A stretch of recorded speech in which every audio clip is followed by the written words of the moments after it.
দেশের যে উপজেলা স্বাস্থ্য কমপ্লেক্স, জেলা সদর হসপিটাল, মেডিকেল কলেজ হসপিটাল এবং বিশেষায়িত হসপিটালগুলো আছে, এই 4 টায়ারের হসপিটাল সবগুলোতেই আমি মনে করি 24 ঘন্টা ল্যাবরেটরি সার্ভিস চালু রাখা উচিত। ল্যাবগুলিকে আবার 3টে ভাগে ভাগ করে ফেলা উচিত। ইমার্জেন্সিতে একটা ল্যাব থাকবে, ইমিডিয়েটলি আসার সাথে সাথে ট্রোপোনিনের জন্য করা যায়, উইদিন 5 মিনিটস রিপোর্ট পাওয়া যায়। ইনস্টিটিউটে যারা পড়াশোনা করছেন তাদের কারিকুলামটা আন্তর্জাতিক মানে করা উচিত। তার ডিপ্লোমা, ব্যাচেলর সার্ভিস, মাস্টার্স যদি করেন এবং তিনি যে যোগ্যতা অর্জন করেন সেই অনুযায়ী বেতন পাবেন। যোগ্যতা অনুযায়ী কর্ম অনুযায়ী বেতন, এই কথা সংবিধানে আছে। 1982 সনের medical practice, private clinics and private lab regulatory অধ্যাদেশ অর্ডিন্যান্স 2 যেটা, সেখানে বলা হয়েছে যে হসপিটালে ডাক্তার এবং নার্সের মত হবে 1:2। আবার বলা হয়েছে প্রতি 10 জন রোগীর জন্য এক শিফটে একজন ডাক্তার থাকবে।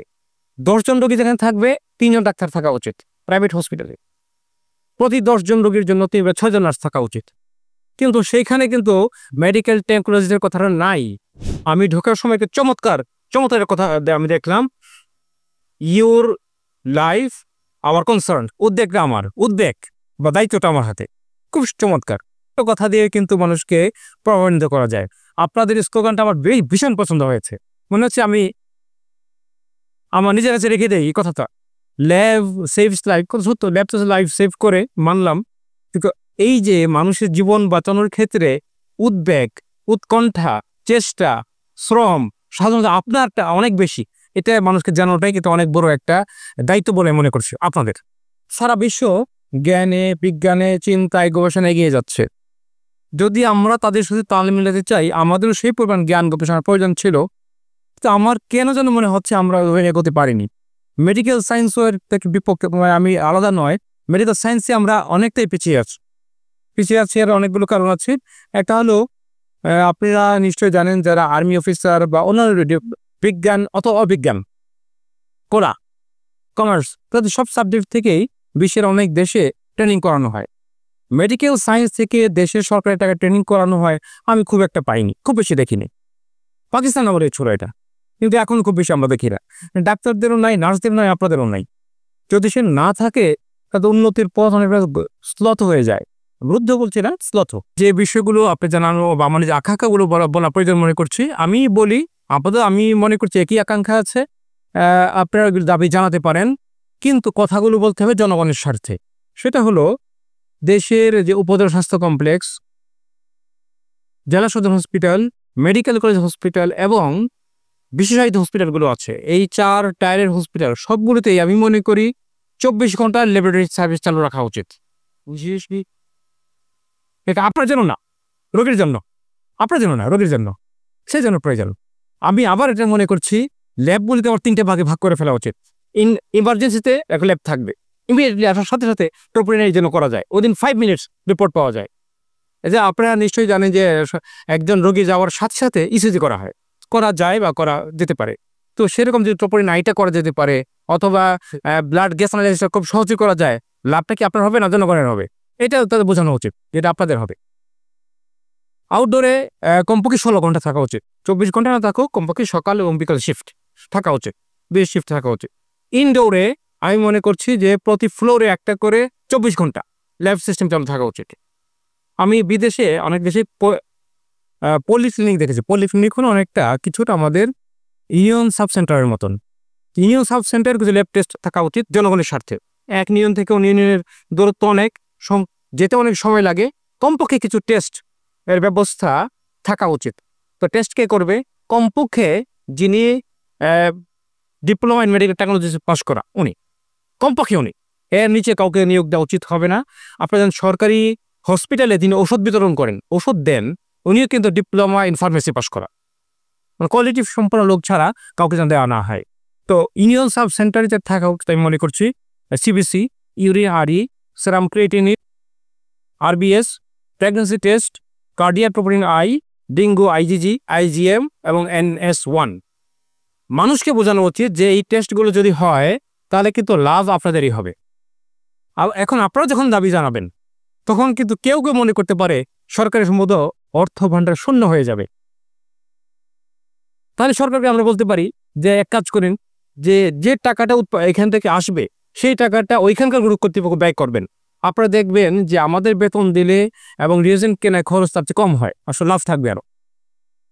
সরকার যদি এই কাজটা করতে পারে যে প্রতিটা টাকা চালানের মাধ্যমে জমা হয়ে যায় অর্থ বিভাগে, সেটা না করে যে টাকাটা ওই জায়গায় মানে ফি হিসাবে ল্যাব চার্জ হিসেবে আসে সেটি হসপিটালে নিয়ে তারাই খরচ করতে পারেন, তাহলে আপনাদেরকে 3 বেলা আপনাদের সার্ভিস নিয়ে সার্ভিসের দাম মূল্যায়ন আপনাদের দেওয়া যেতে পারে। মূল্যায়ন বলতে আপনার বেতনের কথা বলছি, সরকার দিতে পারবে, লাভ হবে জনগণের, লাভ হবে দেশের, সবার। এইটা মনে হচ্ছে আমরা বোঝাতে পারিনি, অথবা তারাও বুঝতে চাননি, অথবা জানতেও চাননি কেউ। আমরা চাই এগুলো আপনারা জানেন এবং সেই কথাগুলো আপনারা বলেন জনগণের স্বার্থে। ব্লাড বর্ন ইনফেকশন কিন্তু মানুষকে মেরেই ফেলে। গত কয়েকদিন আগে আপনাদের জানাও থাকতে পারে কোথাও একটা মিসম্যাচ ব্লাড ট্রান্সফিউশন করে এবং পেশেন্ট মারা গেছে। এরকম যে একেবারেই বিরল তাও নয়, হচ্ছে কোনো জায়গায়। আমরা মনে করছি প্রতিটা উপজেলায় কমপক্ষে 1 থেকে 2টা ব্লাড ব্যাংক থাকা উচিত। প্রত্যেকটা জেলা হসপিটালে কমপক্ষে 24 ঘন্টা করে 2 জন করে লোক থাকা উচিত ব্লাড ব্যাংকে। এটা থাকতেই হবে, যদি না থাকে সাফারিং হয় জনগণের। যদি আমরা ব্লাড ব্যাংক করতে চাই মেডিকেল টেকনোলজিস্ট লাগবেই, আমার ওদের ছাড়া কাজ করতে পারবো না। বিশ্ব যে তাহলে আগে এগিয়ে যাচ্ছে, আমরা সম্ভবত সেতালে আগাতে পারছি না। সেই জন্য নিয়মিত ট্রেনিং আপনারা যারা পাশ করছেন এবং কাজ করছেন, সেই যদি 10 বছর 15 বছর আগের জ্ঞান নিয়ে চলতে হয় তাহলে ভালো সেবা দেওয়া যায় না। সবচেয়ে বেশি সাফার করবে দেশের সাধারণ মানুষ এবং সাধারণ রোগী। আমরা মনে করছি প্রতি বছরই ট্রেনিং হওয়া উচিত, নতুন যে আবিষ্কার হচ্ছে সেগুলো এবং রিফ্রেশার ট্রেনিং। এখন মেডিকেল টেকনোলজিস্ট যারা আছেন, যারা চাকরি করছেন, নিয়মিত ট্রেনিং লাগবে, ট্রেনিং দেওয়া প্রয়োজন। 2 নম্বর হলো যারা ইনস্টিটিউটে যারা পড়াশোনা করছেন তাদের কারিকুলামটা আন্তর্জাতিক মানে করা উচিত। তার ডিপ্লোমা, ব্যাচেলর সার্ভিস, মাস্টার্স যদি করেন এবং তিনি যে যোগ্যতা অর্জন করেন সেই অনুযায়ী বেতন পাবেন। যোগ্যতা অনুযায়ী কর্ম অনুযায়ী বেতন, এই কথা সংবিধানে আছে। উনি যদি যোগ্যতা নিয়ে কর্ম করেন তাকে আমার বেতন এবং সম্মানিত অসুবিধা কোথাও কথা নেই। আমার যে রিক্রুটমেন্ট রুলস যেটা আছে আপনারা জানেন 1981-এ একটা হয়েছিল, আমাদের আপনাদের 1989-এ হয়েছিল, আপনাদেরকে তখন নাম ছিল টেকনিশিয়ান। এখনো ভুলে কেউ টেকনিশিয়ান বলে ফেলে, আপনাদের দয়া করে মাইন্ড করবেন না। কারো মুখের উপরে যদি অতিরিক্ত প্রতিক্রিয়া ব্যক্ত করেন তো শত্রু হয়ে যায়। কিছু বিষয়ে যদি কেউ ভুল করে অনিচ্ছাকৃত উচ্চারণ করে অনিচ্ছাকৃতভাবে, তাদের রাগ করা উচিত নয়। আপনাদের মূল পদ হলো মেডিকেল টেকনোলজিস্ট। ভুলে বললে তো কারেকশন করে দেন, তবে সহজ এবং কোমল ভাষায়। আমার মনে হচ্ছে প্রতিটা পুরনো জেলায় ইনস্টিটিউট হওয়া উচিত, গ্রামে গঞ্জে না করে। গ্রামে গঞ্জে করাটা আমি ভালো মনে করছি না। কথাটা যে সরকারের নীতি নির্ধারণ পর্যায়ে জানে তো ভালো, কারণ গ্রামে গঞ্জে যদি ইনস্টিটিউট করা হয় ভালো টিচার পাওয়া যায় না, ভালো হসপিটাল পাওয়া যায় না, সেখানে শিক্ষা এবং প্রশিক্ষণের ঘাটতি হয়।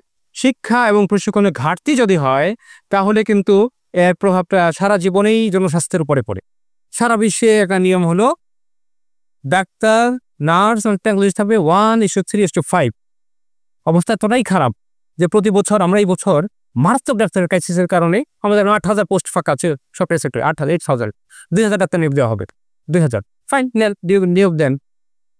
1982 সনের medical practice, private clinics and private lab regulatory অধ্যাদেশ অর্ডিন্যান্স 2, যেটা সেখানে বলা হয়েছে যে হসপিটালে ডাক্তার এবং নার্সের মত হবে 1:2। আবার বলা হয়েছে প্রতি 10 জন রোগীর জন্য এক শিফটে 1 জন ডাক্তার থাকবে।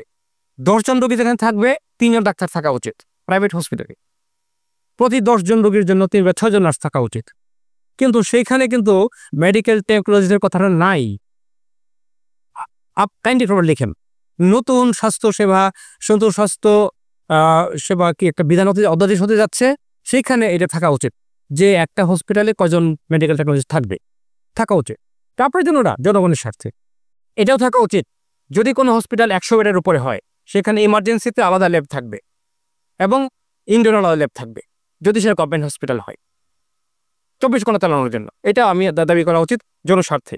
আর যে বিষয়টা আমি শেষবারের মতো বলছি যে আপনারা আপনার দাবির ব্যাপারে সফটলি লিখুন। আপনারা আপনার দাবির ব্যাপারে যুক্তিসঙ্গতভাবে লিখুন, কখনোই আগ্রাসী আচরণ করবেন। আপনি করেছেন সেটা বলিনি, মানে ভবিষ্যতে না করেন।